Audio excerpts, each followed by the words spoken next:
8월 11일 목요일 새벽 기도회를 하나님 앞에 올려드리도록 하겠습니다. 함께 기도하겠습니다. 여호와께서는 그의 성전에 계시고 여호와의 보좌는 하늘에 있으며 그의 눈이 인생을 통촉하시고 그의 안목이 그들을 감찰하시도다.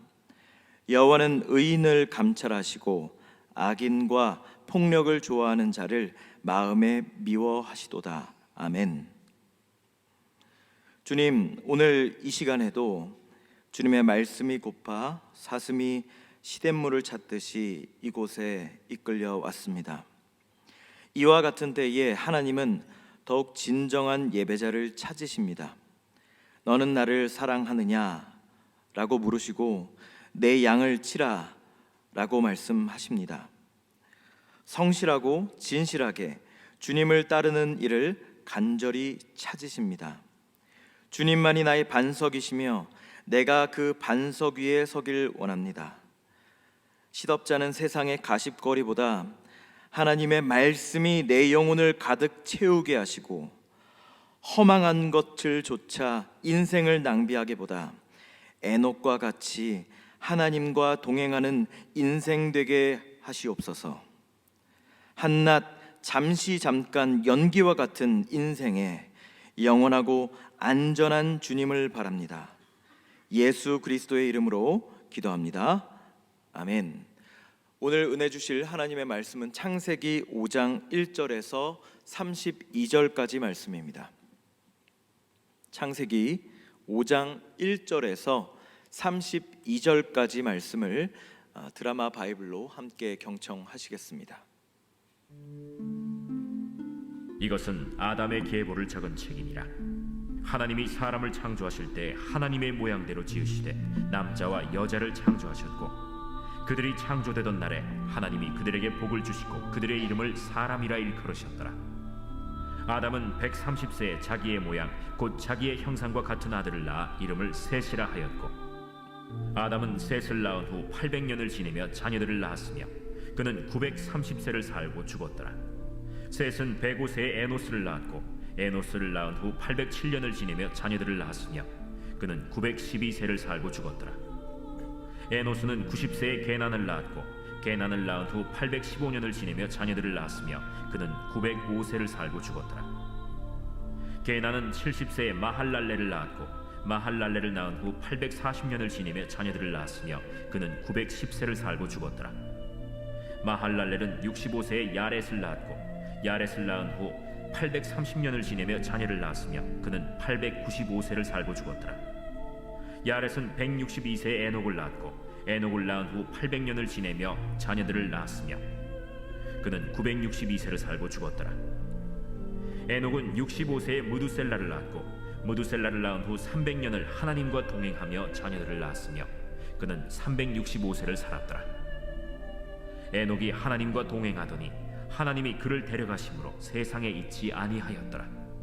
무두셀라는 187세에 라멕을 낳았고 라멕을 낳은 후 782년을 지내며 자녀를 낳았으며 그는 969세를 살고 죽었더라. 라멕은 182세에 아들을 낳고 이름을 노아라 하여 이르되 여호와께서 땅을 저주하심으로 수고롭게 일하는 우리를 이 아들이 안위하리라. 라멕은 노아를 낳은 후 595년을 지내며 자녀들을 낳았으며 그는 777세를 살고 죽었더라. 노아는 500세 된 후에 셈과 함과 야벳을 낳았더라. 오늘도 이 시간 하나님의 말씀을 함께 하시는 모든 우리 사랑하는 성도님들 하나님의 이름으로 예수님의 이름으로 축복합니다. 5장에서는 전체적으로 반복하는 것이 바로 하나님에 대한 언급입니다. 가인의 족보에서 없었던 것이 바로 이 하나님에 대한 언급인데요. 바로 5절 아담의 계보에서는 하나님과의 연관성이 계속 나옵니다. 먼저 1절에 하나님의 모양대로 지으시되 라고 이렇게 적혀 있고요. 2절에서는 하나님이 그들에게 복을 주시고 또 22절에서는 하나님과 동행하며 또한 24절에는 하나님과 동행하더니라고 이렇게 써져 있습니다. 먼저 1절을 함께 보시겠습니다. 이것은 아담의 계보를 적은 책이니라. 하나님이 사람을 창조하실 때에 하나님의 모양대로 지으시되. 아담의 자손의 계보로 시작합니다. 이제 가인 대신에 셋만 거론됩니다. 지난 4장 26절을 보시면 셋이 아노스를 낳고 그때야 사람들이 비로소 여호와의 이름을 불렀다라고 이렇게 나옵니다. 그러니까 5장은 믿음의 계보다라고 이렇게 정리할 수가 있습니다. 자, 5장은 노아까지 소개가 되죠. 4장에서 본 것처럼 라멕이 자신이 살인한 것을 자랑하는 등 가인의 계보는 여호와를 떠난 악인의 계보다라고 말씀을 드릴 수가 있습니다. 그러나 5장에서 하나님께서 등장하심으로 하나님은 희망을 놓지 않으십니다. 3절을 보시겠습니다. 아담은 130세에 자기의 모양 곧 자기의 형상과 같은 아들을 낳아 이름을 셋이라 하였고, 3절을 보면 자기의 형상과 같은 아들을 낳았다라고 되어 있습니다. 자, 이는 하나님의 형상을 닮은 아담을 떠올리게 됩니다. 지극히 사랑하시고 아끼시어서 모든 피조물 가운데서 우리 인간만이 하나님을 닮은 존재이죠. 우리는 하나님을 보여달라, 하나님의 얼굴을 보고 싶다라고 이렇게 흔히 이야기하지만 사실은 이미 하나님은 인간을 통해서 하나님의 얼굴을 보여주셨습니다. 누구든 하나님의 형상을 닮았기 때문에 우리 주변에 보잘것없어 보이는 사람이라 할지라도 실은 존귀한 하나님의 형상을 닮은 사람입니다. 6절을 보시면 셋은 105세에 에노스를 낳았고, 자, 셋은 에노스를 낳았습니다. 자, 어제 다루었던 4장 26절을 보시면 에노스 이후에 사람들이 비로소 여호와의 이름을 불렀다라고 나옵니다. 자, 이때부터 하나님의 영광을 부르짖는 믿음의 선조들이 이제 시작이 된 것이죠. 18절로 이제 넘어가겠습니다. 야렛은 162세에 에녹을 낳았고, 자, 그리고 쭉 지나서 18절을 보시면 중요한 인물 이제 에녹이 나옵니다. 자, 오늘 5장에서 기억할 만한 중요한 인물이 2명 있습니다. 바로 에녹과 노아입니다. 성경은 9절 개남부터 18절까지 야렛까지 어떤 인생을 살았는지 언급하지 않습니다. 그렇지만 그들 역시 믿음을 유지하고 살았다라고 우리가 유추할 수가 있습니다. 자, 그 이유는 이제 에녹의 등장 때문입니다. 이제 22절을 보시면 무드셀라를 낳은 후 300년을 하나님과 동행하며 자녀들을 낳았으며, 자, 22절을 보면 이제 무드셀라가 나옵니다. 자, 우리 그 성경학교 우리 옛날에 가장 많이 퀴즈에 나오는 질문 중에 하나가 성경에서 가장 많이 살았던 인물이 누구냐 이렇게 이야기하죠. 누구죠? 바로 이제 무드셀라입니다. 몇 세까지 살았냐? 쉽습니다. 969입니다. 쉽죠. 969살까지 살았던 최장수 인물입니다. 저희 할머니가 105세까지 살았으니까 한 9배 정도 더 넘게 사신 겁니다. 엄청나게 오래 사셨죠.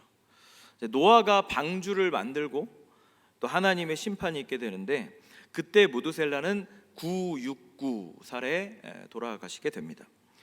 자, 무드셀라의 이름의 뜻이 뭐냐면요, 하나님의 심판이라는 뜻이에요. 하나님의 심판, 이게 바로 무드셀라의 뜻입니다.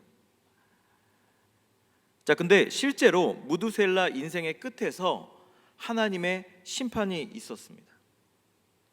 노아의 방주 사건을 통해서 마지막에 하나님께서 이제 인류를 심판하시는데 그때 969살의 무드셀라가 죽게 됩니다. 근데 그 무드셀라의 이름이 바로 하나님의 심판이란 뜻이에요. 그러니까 이미 하나님은 천지창조부터 모든 알파와 오메가 되시는 모든 것들을 주님께서 관장하고 예비하시고 계신다라는 것을 우리가 알 수 있죠. 그래서 성경을 읽고 연구하면 할수록 이런 것들이 참 놀랍고 정말 가슴 시리도록, 우리가 전율이 돋도록 하나님의 말씀이 굉장히 좀 놀랍습니다. 자, 22절에서 성경은 참 의미 있고 멋진 단어가 나옵니다. 이게 뭐냐면 하나님과 동행이라는 말이 나옵니다. 혹시 뭐 볼펜이 있으시다면 하나님과 동행, 22절에 하나님과 동행을 이렇게 표기를 해보시면 좋을 것 같아요. 하나님과 동행, 하나님과 동행. 자, 동행이라는 말은 하나님과 뜻을 똑같이 했다라는 뜻입니다. 그의 말씀대로 살려고 발버둥 치는 삶, 이게 바로 동행입니다. 신앙은 그냥 감정이나 자기 확신으로 내가 이제 하나님을 믿는구나, 동행하는구나, 뭐 이런 감정, 느낌이 아닙니다. 말씀이 내 삶의 지표가 되고 방향성이 되고 결정의 순간순간들마다 하나님은 어떠하셨을까를 고민하는, 예수님이라면 어떠하셨을까를 if를 고민하는 것이 바로 동행입니다. 그래서 동행은 이제 B와 C, birth와 D라고 하죠. death, 생명과 탄생과 죽음의 그 가운데 있는 초이스, 그 초이스들의 총합이라고 얘기할 수가 있겠죠. 우리 인생은 결정해야 되는 그 순간들의 총합입니다. 근데 그 순간순간마다 내가 예수님은 어떠셨을까를 늘 인식하는 삶, 이게 바로 동행이라는 것입니다. 그 총합들이 인생이라는 큰 파노라마로 완성되고 이것이 모여서 하나님과 동행이라는 삶의 귀결성으로 이루어집니다.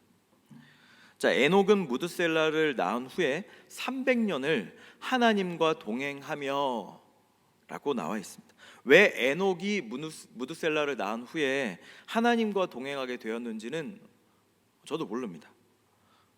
언급이 안 돼 있습니다. 에녹은 무드셀라와 함께 깊고 깊은 신앙생활을 한 것 같습니다. 그래서 하나님께서 에녹의 아들 이 무드셀라에게 아마 가장 큰 장수의 선물을 주시지 않았을까라고 생각합니다.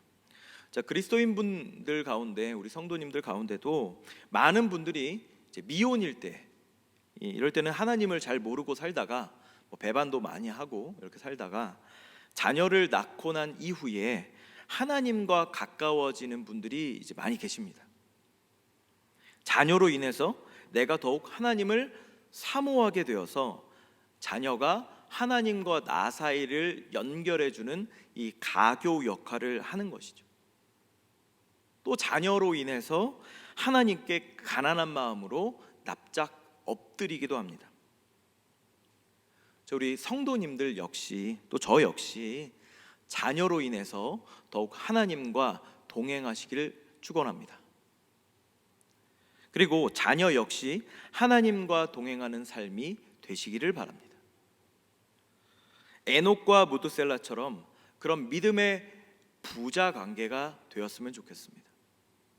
그리고 모녀 관계가 되었으면 좋겠습니다. 부부 관계가 되었으면 좋겠습니다. 가족 관계가 되었으면 좋겠습니다. 이게 바로 하나님과 동행이라는 단어입니다. 자, 에녹은 그런 면에서 참으로 행복한 삶을 살다간 아버지죠. 자, 오늘 계보를 보면 쭉 한번 보시겠어요? 이 계보를 한번 보십시오. 이 계보를 보면 그 인생이라는 것이 참 이제 허망합니다. 화살처럼 간다고 하는데 정말 그런 것 같습니다. 낳고 죽고 자녀 낳고 살다가 죽는 게 인생입니다. 이렇게 그저 태어났다가 그냥 바람처럼 구름처럼 소멸되는 게 인생입니다. 우주를 보시면 대부분 죽어 있습니다. 그렇죠? 지구 밖의 생물체를 우리가 발견한 적이 아직은 없지 않습니까? 지구 밖에 죽음뿐입니다. 원래 죽는 것이 당연한 겁니다. 원래 생명이 없는 것이 당연한 것입니다. 근데 우리는 이 짧은 찰나의 시간에 주님께서 우리에게 생명을 주심으로 짧게 살다가는 소중한 인생을 살아가고 있습니다. 근데 이 소중한 짧은 시간에 이 비누방울 같은 순간의 인생이라 할지라도 하나님과 동행한다면 그 인생은 소멸되지 않고 영원한 인생입니다. 그 중 한 사람이 바로 오늘 성경에서 나온 에녹과 노아입니다. 특별히 에녹의 경우에는 하나님과 동행함으로 죽지 않고 하나님께로 간 최초의 사람이죠. 그 다음이 바로 엘리야입니다. 자, 에녹은 과연 어떤 사람이었을까요? 어땠길래 하나님과 동행했다고 이렇게 성경이 기록할까요? 자, 에녹은 히브리서 11장 5절에 하나님을 기쁘시게 하는 자라고 이렇게 나옵니다. 자, 그리고 유다서 1장 14절 15절을 보시면 경건하지 않은 자들에게 하나님의 심판을 예언했다고 나옵니다. 하나님을 기쁘시게 하는데 초점이 맞춰져 있었고, 그렇기 때문에 사람의 평가와 눈치를 보지 않고 담대하게 하나님의 말씀을 전했던 사람이 바로 이 사람입니다. 저 역시, 천호림 목사 역시 그러길 바랍니다.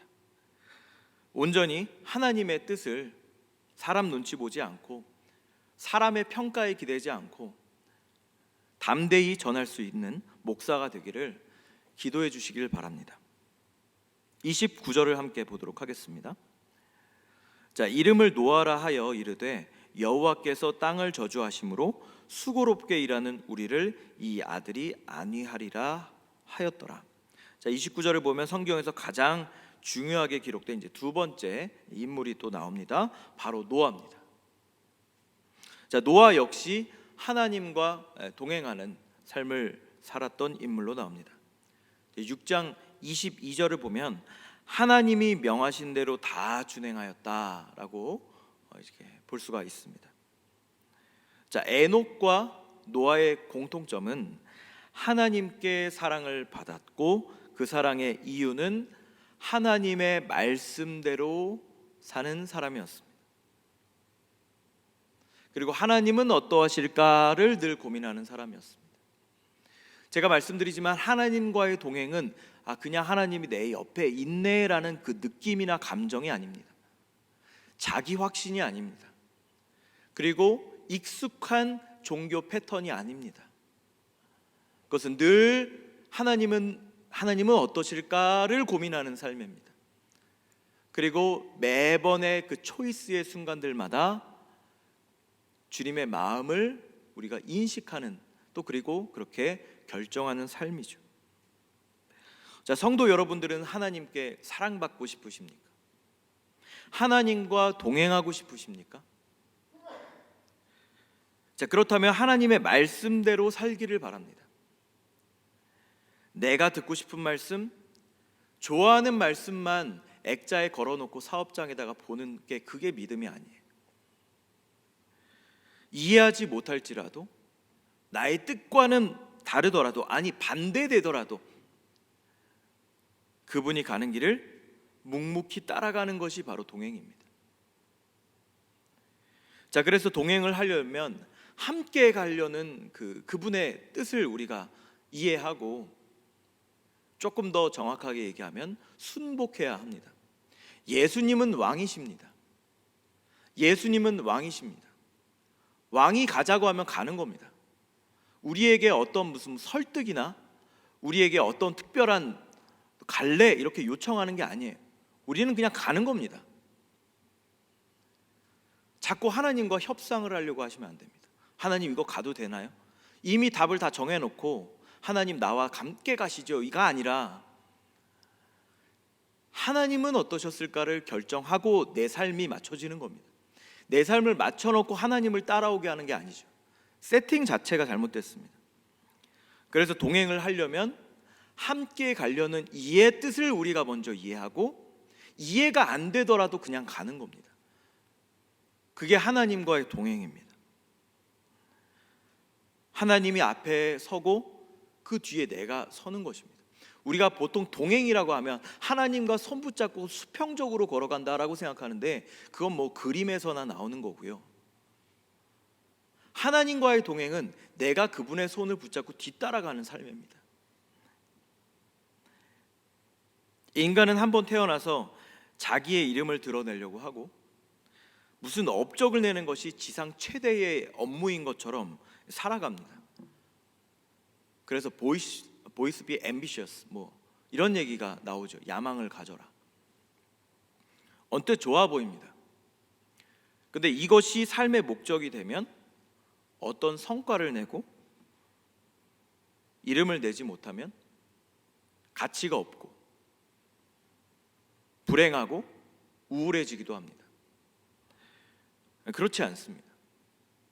우리의 인생이 아무 업적도 없고 이름도 없고 빛도 없는 무명과 같은 평범한 삶이라 할지라도 5장의 계보처럼 모든 인생들은 결국 썩어 없어질 순간들이고 그 순간의 시간 동안 하나님과 동행한다면 성경에 기록될 만큼 가치 있는 유명한 인생이 됩니다.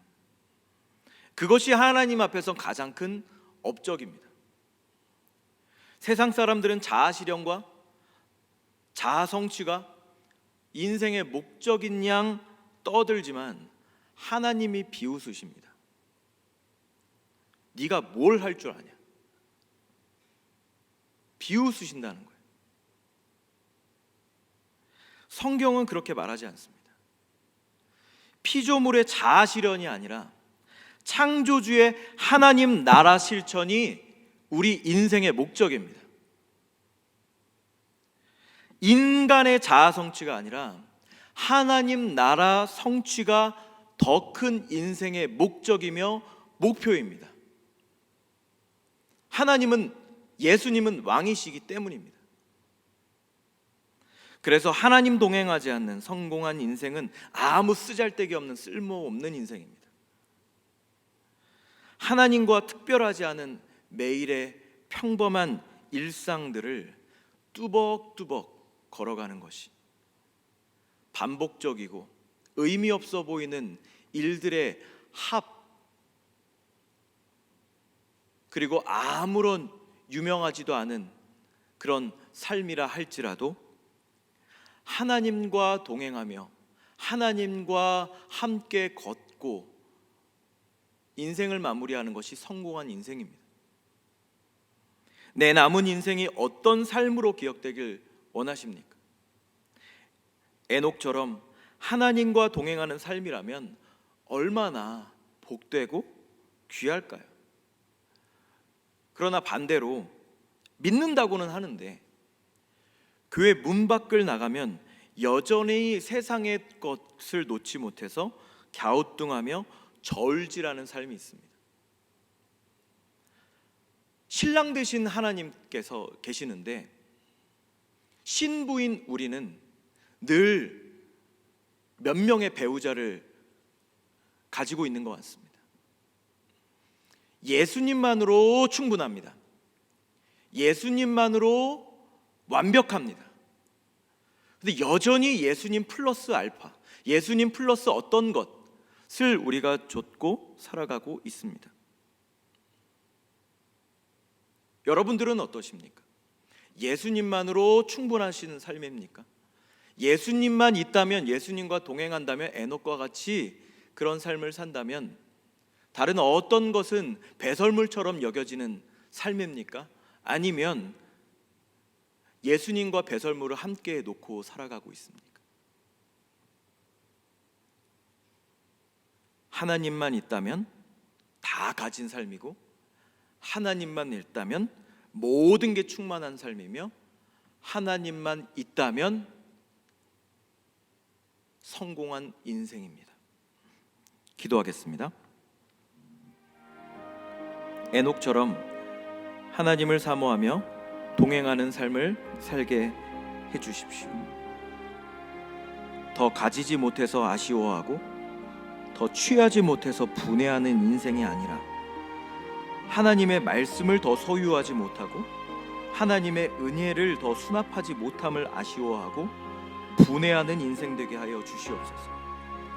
에녹과 같은 동행하는 삶이, 또 하나님이 앞서가고 내가 따라가는 그 하나님과의 동행하는 삶이 오늘 실현되기를 바라며 말씀 기억하고 기도하시겠습니다. 기도하시겠습니다. 인간의 자아 실현은 자아 도취입니다.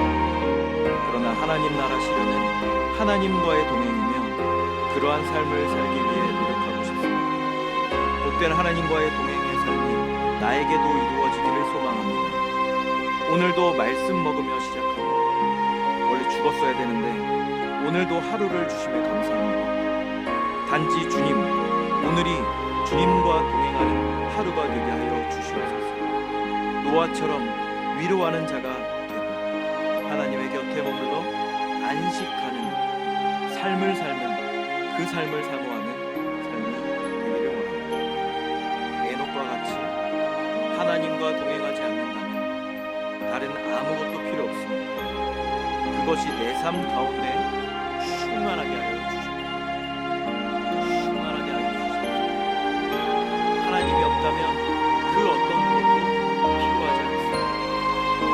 왜냐하면 하나님은 나의 주인이시니 하나님은 우주 만물을 창조하신 창조주이기 때문에 창조주께서 만든 그 여러 가지 기타 불순물들을 사모하는, 그것을 취하기 위해 살아가는 그런 인생이 아니라 창조주 하나님을 소유하며 하나님과 동행하는 큰 삶을 살아갈 수 있도록 하여 주시옵소서. 여전히 우리는 세상의 것들과 하나님을 저울질하며 그것이 부끄러운 줄도 모르고 살아가고 있습니다. 그리고 그 삶을 지속하길